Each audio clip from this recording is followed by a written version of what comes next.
यीशु मसीह खुदावन प्रभु यीशु मसीह के सामर्थ्य जिंदा जलाली बड़े नाम में मैं आप सबको जय मसीह की कहती हूँ। परमेश्वर आप सबको बहुत आशीष और बरकत दे। आपकी जिंदगी में बरकत, अनुशासन से परमेश्वर के वचन में चलना और प्रभु का अनुग्रह आपकी जिंदगी में शामिल हो। और मेरा विश्वास है कि जो आज वचन मैं आपको सुनाने जा रही हूँ परमेश्वर के जरिए, परमेश्वर की आत्मा के जरिए, वो आपकी जिंदगियों में 100 गुना फल लेकर आएगा और आपकी जिंदगियां तब्दील होंगी। एक नए तरीके से, एक नए वे में आप जाएंगे और समझ पाएंगे कि परमेश्वर का वचन आपसे क्या बात करना चाहता है, परमेश्वर का आत्मा आपसे क्या बात करना चाहता है, वो आपको कैसे चाहता है, आपको कैसे गाइड करना चाहता है कि आप वचन में होकर, रोजों में होकर और प्रार्थना में होकर किस वे से जा सकते हैं।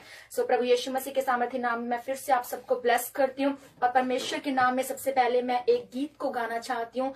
आप इसे अपने परमेश्वर के नाम में आप इसमें मेरे साथ आप शामिल हो सकते हैं, गुनगुनाएं, परमेश्वर की वर्शिप करें, क्योंकि जब हम परमेश्वर की स्तुति से हम शुरुआत करते हैं तो परमेश्वर का मस्सा रिलीज होता है। वो मस्सा हमारी जिंदगी में काम करता है और परमेश्वर हमें यही सिखाता है कि पहले मेरी स्तुति करो। मैं तुम्हें तुम अगर परमेश्वर को खोजना चाहते हो और तुम मुझसे मिलना चाहते हो, परमेश्वर कहता, तो तुम मेरी स्तुति करो। मतलब परमेश्वर की वर्शिप करना बहुत जरूरी है। जब हम उसकी तलाश करते हैं, उसके वचन को शेयर करते हैं और हमारी जिंदगी में छुटकारा देने वाला वो परमेश्वर हमारी जिंदगी को तब्दील करता है। तो हमें सही तरीके से, गाइडेंस से, सही तरीके से चलना है और अपने स्पिरिचुअल लेवल को किस तरह से हमें मेंटेन करना है वो परमेश्वर हमें सिखाते हैं। सो परमेश्वर के नाम में मांगते हैं, यीशु नाम से आमीन। और मैं एक गीत आपसे शेयर कर रही हूँ और परमेश्वर आपको ब्लेस करे इस गीत के जरिए, आमीन।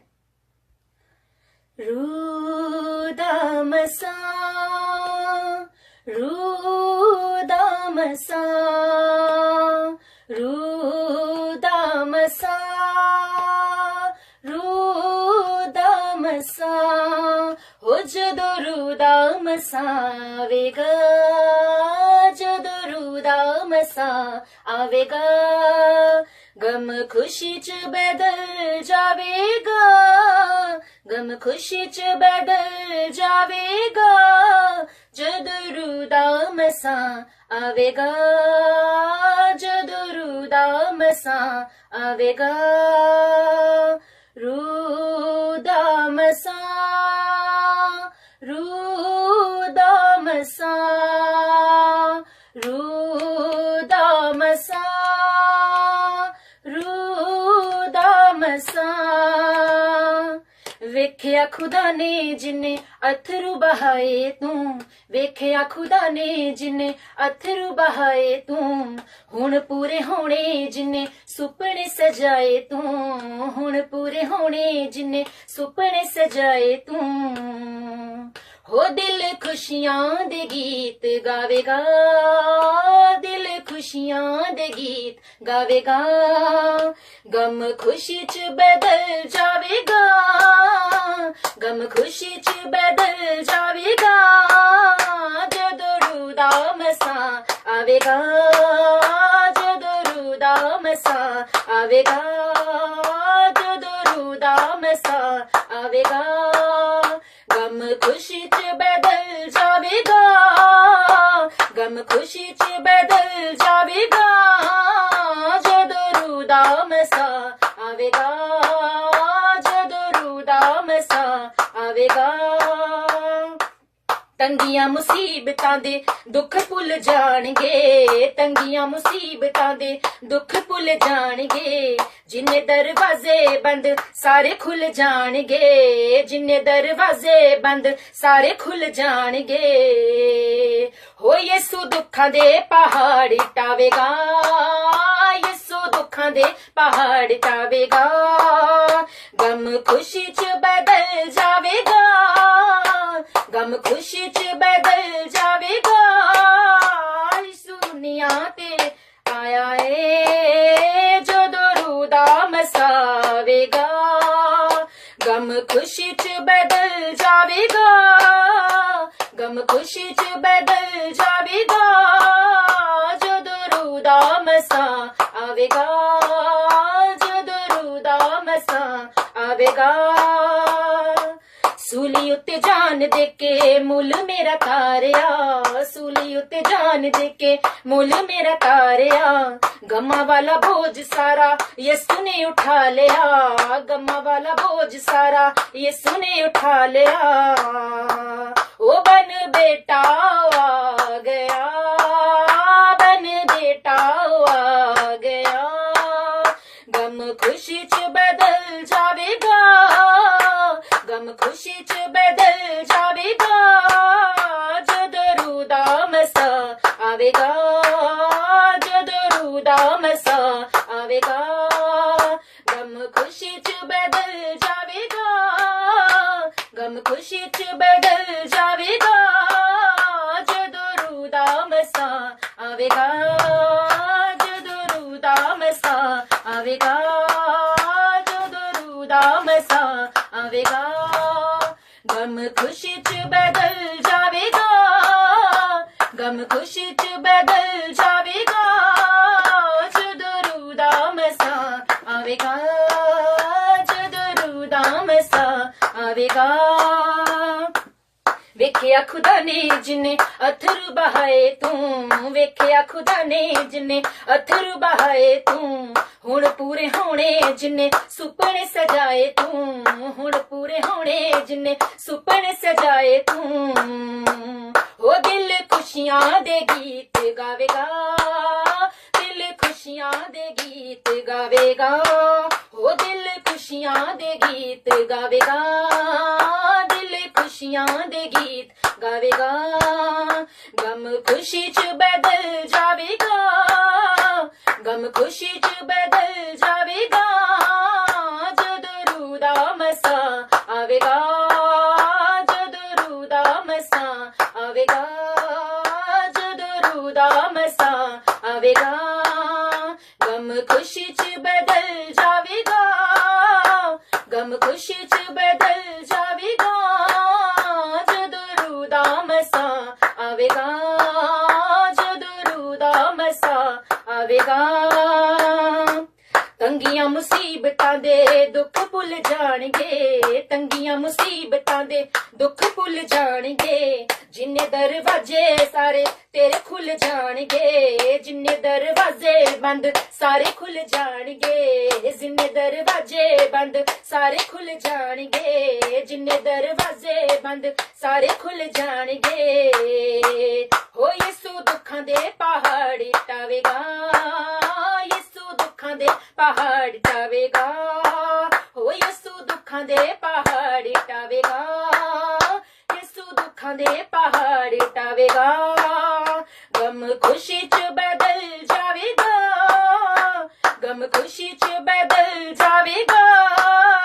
जदों दा मसा आवेगा, जदों दा मसा आवेगा, जदों दा मसा आवेगा, जदों दा मसा आवेगा, जदों दा मसा आवेगा, जदों दा मसा आवेगा, जदों दा मसा आवेगा, जदों दा मसा आवेगा।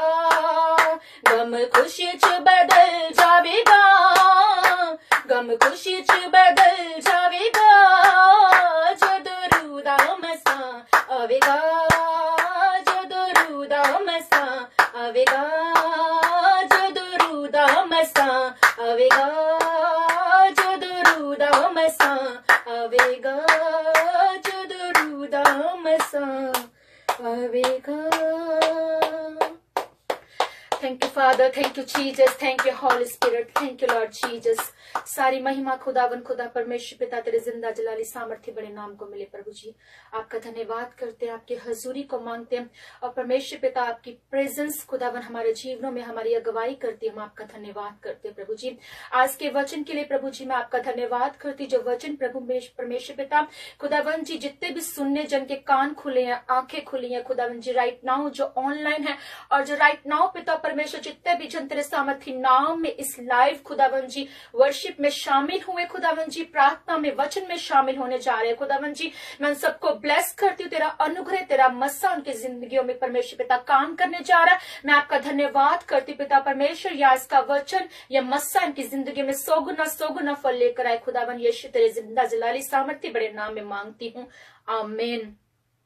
परमेश्वर पिता आप सबको ब्लेस करे। और खुदावन यीशु मसीह के सामर्थी नाम में जो वचन मैं आपसे शेयर करने जा रही हूँ वो वचन ये है कि अगर आप परमेश्वर के मस्सा को पाना चाहते हैं और परमेश्वर का मस्सा मौजूद है उसकी आराधना करने में, और परमेश्वर आपसे ये कहता है कि उसे आप किस ढंग से फॉलो करते हैं। परमेश्वर में अगर आप बढ़ना चाहते हैं, बहुत से अच्छे इंसान है इस दुनिया में जो अच्छे तो हैं पर वो खुद से भी बात करते हैं कि परमेश्वर मैं इतना अच्छा हूं, अगर मैंने किसी का आज तक कभी बुरा नहीं किया, बुरा नहीं सोचा, तो परमेश्वर मेरे साथ ऐसा क्यों। परमेश्वर आपसे बात कर चुका है बाइबल के जरिए, पवित्र शास्त्र के जरिए, और वो अपने वचन के जरिए बात करता है। अगर आपको हथियार परमेश्वर का यूज नहीं करना आता तो इसमें आपकी गलती है। चाहे आप लाख अच्छे हैं, अगर आपको हथियार चलाना नहीं आता तो आप जीत नहीं सकते। एक फौजी को अगर आप जंग में भेज दो, उसकी जब तक की ट्रेनिंग नहीं होगी, मान लीजिए वो बहुत हट्टा कट्टा पहलवान भी है, पर अगर उसे हथियार चलाना नहीं आता तो वो फौज में नहीं जीत सकता। इसी तरह से आपकी आत्मिक लड़ाई है। स्पिरिचुअल लेवल पर आप अपने आप को किस ढंग से देखते हैं, किस ढंग में रख रहे हैं, किस वे में चल रहे हैं। क्या सिर्फ आप यीशु यीशु कर रहे हैं, और क्या आपकी जिंदगी में अभी तक आप रोजों में नहीं चल रहे हैं। अगर रोजे रख रहे हैं तो क्या प्रार्थना कर रहे हैं, अगर प्रार्थना कर रहे हैं तो क्या आप वचन को पढ़ रहे हैं। तो मतलब कहते हैं, बाइबल में लिखा है कि जो डोरी जो 3 धागों से बनी होती है वो कभी टूटती नहीं है, और वो 3 जो धागों से बनी हुई जो डोरी है, वो धागे 3 कौन से होने चाहिए आपकी जिंदगी में। आप सबसे पहले उपवास मतलब रोजा आपकी जिंदगी में एक आपको आपकी लाइफ में मेंटेन करने के लिए जरूरी है। प्रार्थना जरूरी है, और आपको परमेश्वर का वचन जरूरी है। उपवास मतलब रोजा और वचन जब ये साथ साथ चलते हैं, ये दोनों अगर आपकी जिंदगी में हैं, तो जब आप प्रार्थना करते हैं और प्रार्थना में वचन को डिक्लेयर करते हैं तो आपकी जिंदगी में क्या है, अद्भुत काम होने शुरू होते हैं। परमेश्वर आपसे बात कर चुका है और वो आपसे ये कहता है कि वचन को डिक्लेयर करो। आप जानते हैं जब प्रभु यीशु मसीह 40 रोजे रख के जब उनकी परख हुई थी तो शैतान ने उन्हें परखा था। मतलब कि वो रोजे रख चुके थे और क्या कर चुके थे, प्रार्थना भी कर चुके थे। 2 काम वो कर चुके थे, तीसरा काम उनका था वचन डिक्लेयर करना। और जब शैतान उन्हें आगे से कहता है कि अगर उसे परखता है और कहते हैं कि यीशु मसीह को कहता है कि अगर तू मतलब परमेश्वर का जन है तो इन पत्थरों को क्या रोटियां बन जाएं। तो प्रभु यीशु मसीह ने भी उन्हें वचन से ही आंसर किया। शैतान भी तेज है और उसने भी वचन से बात की कि ये बहकाया जाए, डगमगा जाए, जिस रास्ते पे जा रहा है और इस रास्ते से ये निकल जाए, हट जाए। तो आज आपकी जिंदगी में भी वैसा ही है। शैतान आपसे बात कर सकता है, वचन के जरिए बात कर सकता है, आपके मन को बहका सकता है, आपकी आत्मा को आपकी शारीरिक तौर पर, स्पिरिचुअल लेवल पर, मेंटली तौर पर आपको अपसेट कर सकता है। और वो आपसे ये बात कर सकता है और आप बहकाए जा सकते हैं, कह सकते हैं कि ये परमेश्वर की आवाज है। पर परमेश्वर की आवाज को पहचानना आपका काम है। और परमेश्वर प्रभु यीशु मसीह ने जब बात की तो उसने कहा कि कोई इंसान मतलब मनुष्य जो है वो इस रोटी से जीवित नहीं रहता, वो परमेश्वर के वचन से जीवित रहता है। तो जीवन की रोटी कहा गया है परमेश्वर का वचन। आज आपकी जिंदगी में भी ये एक प्यास होनी चाहिए कि परमेश्वर का वचन आपको छुड़ाता है, आपको आजाद करता है, आपको मेंटेन करता है, आपकी जिंदगी में वो जरूरतों को पूरा करता है और वो आपको आगे बढ़ने में आपको मदद करता है। वो आपका मददगार है एक तरह से, जैसे पवित्र आत्मा परमेश्वर ने भेजा। पर अगर आप सिर्फ पवित्र आत्मा को मांगते रहेंगे, प्रार्थना करेंगे, तो बिना वचन के अगर आप प्रार्थना कर दें तो आपकी जिंदगी क्या है, सूखी है। और अगर आप सिर्फ वचन को पढ़ते जा रहे हैं और प्रार्थना नहीं कर रहे, तब भी आप क्या हैं, एक उस गाड़ी की तरह है जिसमें डीजल तो है पर उसे चलाना नहीं आता आपको। और आप बिना अगर प्रार्थना के और वचन की जिंदगी को सोच रहे हैं तो आप गलत काम कर रहे हैं। और सबसे बड़ी बात, अगर आप चाहते हैं कि रोजा रखें, रोजा रख के भी आप दुनियावी कामों को कर रहे हैं, पूरा दिन भूखे रह लिया, रोजा रख हो गया। पर रोजे में आपने क्या किया? रोजे में आपका काम है प्रार्थना करना। प्रार्थना कंटिन्यूसली अगर आप उस रोजे में करते हैं, मतलब रोजा आपका ये नहीं है कि पूरे दिन में आपने सुबह जब उठे कब तक रखना है, ये आप पर डिपेंड करता है। अब एस्तर ने 3 दिन रात के रोजे रखे थे और उसने क्या की? परमेश्वर के आगे उस प्रार्थना को रखा। अगर वो बिना प्रार्थना के ही, बिना मतलब रोजों के ही प्रार्थना करती रहती, वो जानती थी कि उसे उपवास करना है, रोजा रखना है, और वो अपनी रानी बनने के पद से पहले ही वो जानती थी कि उसकी क्या ड्यूटी है, परमेश्वर से उसे कैसे कांटेक्ट करना है, कैसे कांटेक्ट रखना है, परमेश्वर के साथ उसका रिलेशन क्या था, एस्टेब्लिश था। अच्छी तरह से वो जानती थी कि वो रोजे रखने वाली एक औरत थी। और जब उसने 3 दिन रात के रोजे रखे, अपने उसने कुटुंब को, उसने जो उनकी जाति थी, उस जाति को उसने बचाया था मोर्दके के जरिए। तो मोर्दके एक साधन था उसका, माँ बाप की तरह उसने उसे पाला पोसा था, बड़ा किया, और वो एक रानी बनी। आप नहीं जानते कि आज आपके पास अगर कुछ भी नहीं है, अगर आप प्रार्थना कर रहे हैं, रोजे रख रहे हैं, वचन को डिक्लेयर कर रहे हैं, आप नहीं जानते इन प्रार्थनाओं का आंसर आपको परमेश्वर करने के लिए तैयार बैठा है, वो आपको राजा और रानी बनाने के लिए तैयार बैठा है। और जब आप बिना अगर प्रार्थना के, रोजों के और वचन को डिक्लेयर किए बिना अगर आप सोचते हैं कि आपकी जिंदगी, स्पिरिचुअल लेवल की जो जिंदगी है वो अच्छी व्यतीत हो सकती है, तो आप गलत सोच रहे हैं। तो सबसे पहले आपको क्या करना है, एफिसियां 6 उसकी 10 में अगर हम उसे कंप्लीट पढ़े तो उसमें लिखा है कि परमेश्वर का वचन ये कहता है कि हथियार लिखे, उसमें सब तरह के हथियारों में लिखा है कि सत्य से अपनी कमर कस, धार्मिकता की झिलम को पहन, उद्धार का टोप पहन, सुसमाचार के जूते पहन, और परमेश्वर की तलवार जो वचन है उसे ले ले हाथ में। जब सारे आप हथियार पढ़ ले तो वो सारे हथियार आपकी सुरक्षा के लिए हैं। पर जब सारे हथियार परमेश्वर के वचन हैं, पर जो प्रार्थना है वो परमेश्वर का हथियार नहीं है। आप इसे पूरे इस वचन को, अध्याय को पढ़े, इस 6 उसकी 10 को, कि इसमें पहले हथियारों की बात की गई है, प्रार्थना को लास्ट में रखा गया। मतलब जब आप सत्य से कमर कसते हैं, अपनी कमर को कसना, उद्धार के टोप को पहनते हैं, मतलब परमेश्वर यीशु मसीह को अपना उद्धारकर्ता मान लेते हैं, और धार्मिकता, मतलब उस धार्मिकता को जो प्रभु यीशु मसीह ने हमें, हमारे वो धर्म को बदलने के लिए नहीं आया, वो हमें एक धार्मिकता को स्थापित करने के लिए आया। तो उस धार्मिकता को कि हम यीशु मसीह में मारे गए, गाड़े गए, जिस तरह से वो जिंदा हुआ, हम भी जिंदा।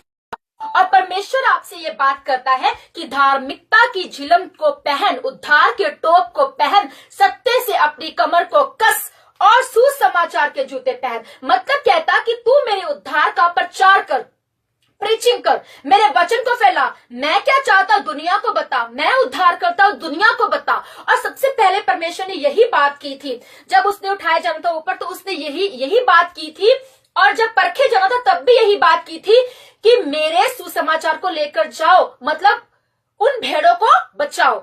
आपका काम आज क्या है? क्या आप परमेश्वर को कोई भी इनमें से इस चीज को पहने हुए हैं?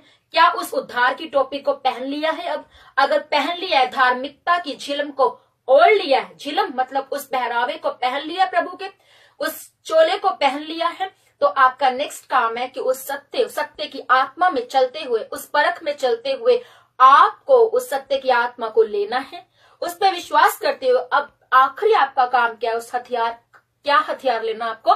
कि सुसमाचार प्रचार करना, मतलब प्रीचिंग करनी है, प्रभु के नाम में उन भेड़ों को बचाना है, उन रूहों को बचाना है, बताना कि हमारा उद्धारकर्ता कौन है, कौन हमारा मुक्तिदाता है। और लास्ट में आपको क्या काम करना है? प्रार्थना। इन सब हथियारों को जब आप लेते हैं और प्रार्थना के उस हथियार को छोड़ते हैं, तब आप उस कामों को देखते हैं और मौजूदों को देखते हैं अपनी जिंदगी में होते हुए, जो अब तक आपकी जिंदगी में पूरे नहीं हो रहे थे। आपको जरूरत है वचन में बढ़ना, साथ में उपवास करना, और साथ में आपको उपवास करना, और आपको साथ में करना है इन 2 कामों को। जब आप करते हैं तो आपको आखिरी काम क्या करना है? प्रार्थना करनी है। जब आप प्रार्थना करते हैं, अपने आप को हलीम करते हैं, दुनिया से कट करते हैं, उन कॉन्टेक्ट्स को कट करते हैं और प्रभु की मौजूदगी में जाते हैं, उसकी हजूरी में जाते हैं।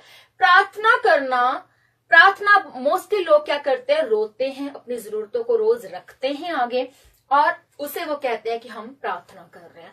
प्रार्थना करना प्रार्थना तब काम नहीं करती है जब आप बहुत दुख में हो जाते हैं और परमेश्वर के नजदीक जाते हैं और आपने अब तक अपने दिल को तब्दील नहीं किया, आपने फरेब से तौबा नहीं किया, झूठे कामों से तौबा नहीं किया, गंदे कामों को नहीं छोड़ा है और आप प्रार्थना में चले जाते, तब आप परमेश्वर को याद करते तो परमेश्वर आपको माफ तो कर देता है, पर परमेश्वर आपको चाहता है कि आप वैसा बने जैसा वो चाहता है।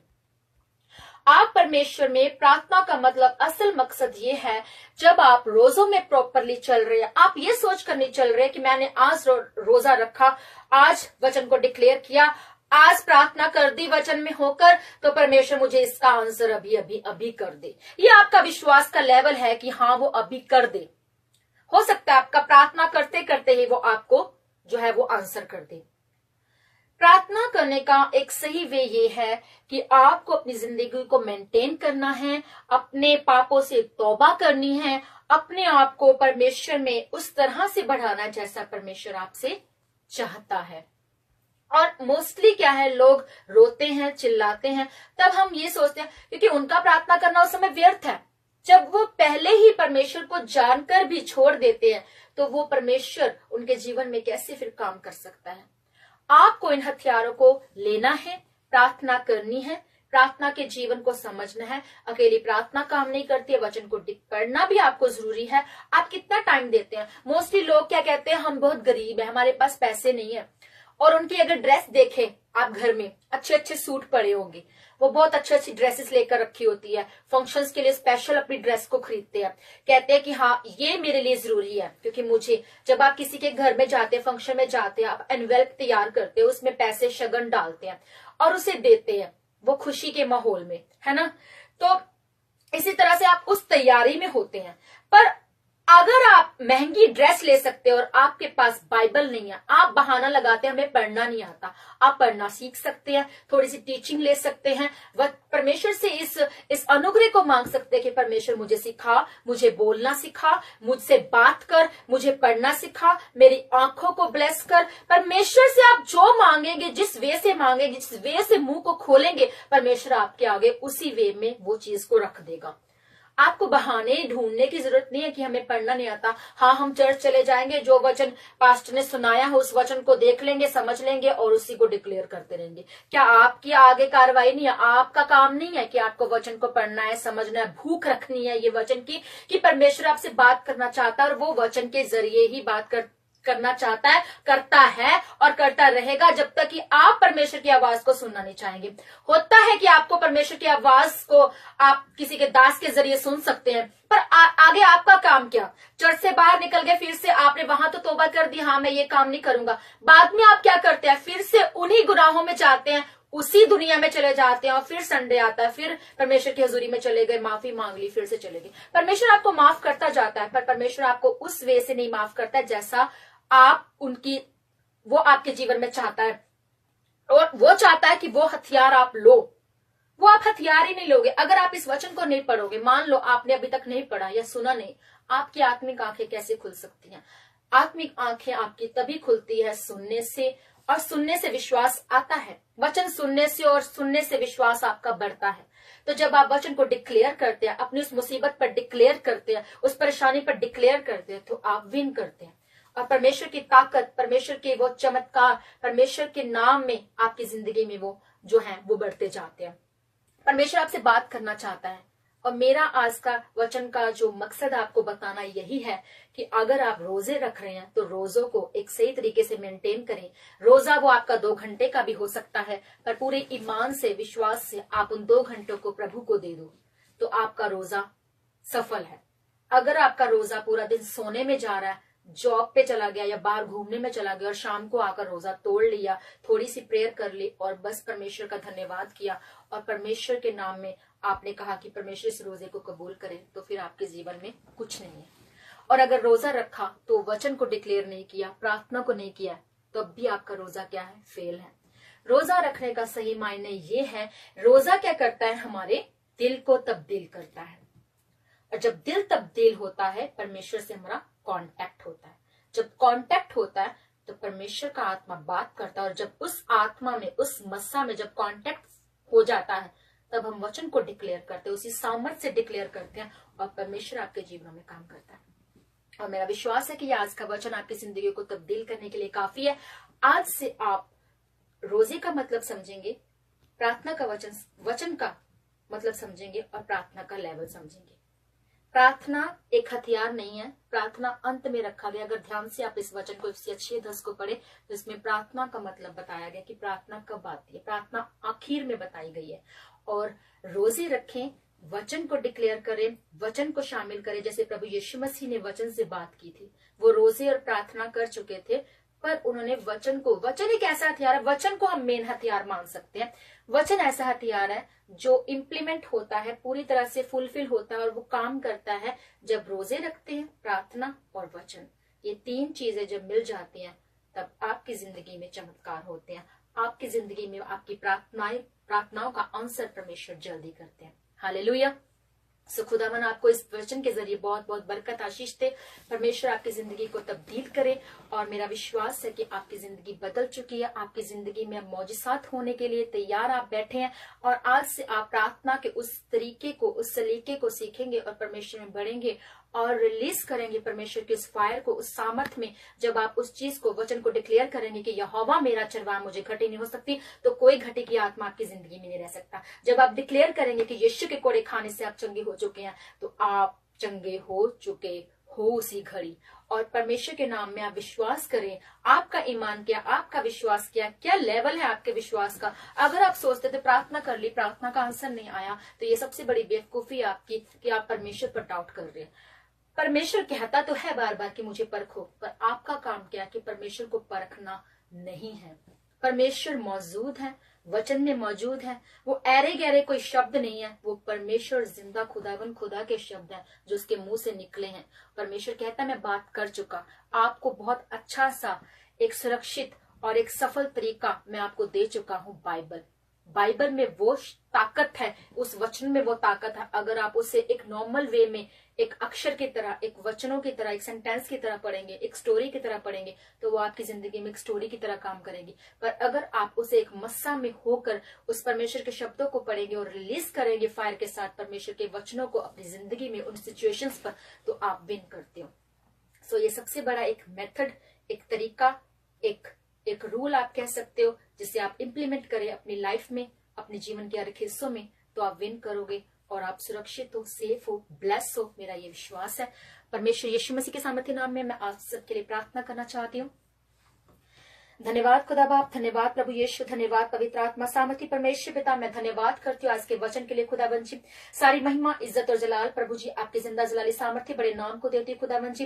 परमेश्वर पिता आज का वचन परमेश्वर पिता सुनने वालों की जिंदगी में, देखने वालों की जिंदगी में परमेश्वर पिता इनके परिवारों में 100 गुना फल लेकर आए। हर अंधकार की शक्ति को यीशु नाम से दूर करती हूँ। कोई भी अंधकार की शक्ति इन फलों को चुरा ना सके खुदावन जी। इनकी जिंदगियां परमेश्वर पिता सुरक्षित करती तेरे सामर्थ्य ब्लड में प्रभु जी, तेरे दूतों की अगुवाई में खुदावन जी। हर अंधकार की शक्ति यीशु नाम से दूर करते हैं। हर बीमारी की आत्मा यीशु नाम से दूर करते हैं खुदावन जी। आपका आत्मा इनके जीवनों को परमेश्वर पिता सुरक्षित रखे, इन्हें बहाल करे प्रभु, इन्हें सिखाएं वचन की ताकत में, प्रार्थना में, रोजों की परमेश्वर पिता इंपॉर्टेंस इनके जीवनों में काम करें। ये सही तरीके से मेंटेन करते हो अपनी जिंदगी को, स्पिरिचुअल लाइफ को प्रभु जी जीने पाए खुदावन जी। अपनी जिंदगी के हिस्से में परमेश्वर पिता मैं इन्हें ब्लेस करती हूँ, इन्हें आशीषित करती हूँ। ये 100 गुना फलों को देखने पाए खुदावन जी। जो भी इनकी प्रार्थना रिक्वेस्ट है खुदावन तेरे सामर्थ्य जिंदा जलाली बड़े नाम में प्रभु जिनके जीवनों में वो काम पूरे होने पाए परमेश्वर पिता। जितने भी जन तेरे सामर्थ्य नाम में बीमार हैं मैं उन्हें ब्लेस करती हूँ, तेरे ब्लड में कवर करती हूँ। हर अंधकार की शक्ति, बीमारी का आत्मा, दर्द तकलीफ का आत्मा यीशु मसीह के सामर्थ्य नाम में इनके जीवनों से दूर हो खुदावन जी। जितने भी जन पिता परमेश्वर फाइनेंशियली परमेश्वर पिता अपने आप को वीक समझ रहे हैं खुदावंशी, हर घटी का आत्मा यीशु तेरे सामर्थ्य जलाली जिंदा बड़े नाम इनके जीवन से आउट हो खुदावंशी। हर अंधकार की शक्ति, घटी का आत्मा परमेश्वर पिता इनके फाइनेंस से उड़ जाए पिता परमेश्वर। मैं तेरे सामर्थ्य नाम में इनकी देहों को परमेश्वर पिता ब्लेस करती हूँ, इनके स्पिरिचुअल लाइफ को ब्लेस करती हूँ, प्रार्थना के जीवन को ब्लेस करती हूँ प्रभु जी। इनकी बुद्धि में तेरी बुद्धि ओवरकम करे खुदावंशी। हर अंधकार की शक्ति यीशु नाम से जाए, हर डिले की आत्मा यीशु नाम से जाए, हर कंफ्यूजन की आत्मा यीशु नाम से जाए, हर नॉनसेंस स्पिरिट यीशु नाम से जाए, हर बीमारी की आत्मा यीशु नाम से जाती रहे राइट नाउ खुदावन परमेश्वर पिता। प्रभु जी ये बहाल हो चुके हैं या आजाद हो चुके हैं, तो छुटकारा देने वाला खुदावन खुदा है। तेरा आत्मा राइट नाउ परमेश्वर पिता इन्हें छुए खुदावन जी। प्रभु जी इनकी आत्मिक आंखें खुल जाए, जितने भी जन तेरे सामर्थ्य नाम में तुझसे दूर है खुदावन तेरे नजदीक आने पाए। प्रभु जी आप इन्हें सिखाएं, इन्हें बढ़ाएं, तेरा आत्मा इनकी अगुवाई करे। प्रभु परमेश्वर पिता मैं इन सबको ब्लेस करती हूँ, आशीषित करती हूँ। प्रभु यीशु मसीह तेरे जिंदा जलाली बड़े नाम में खुदावन मांग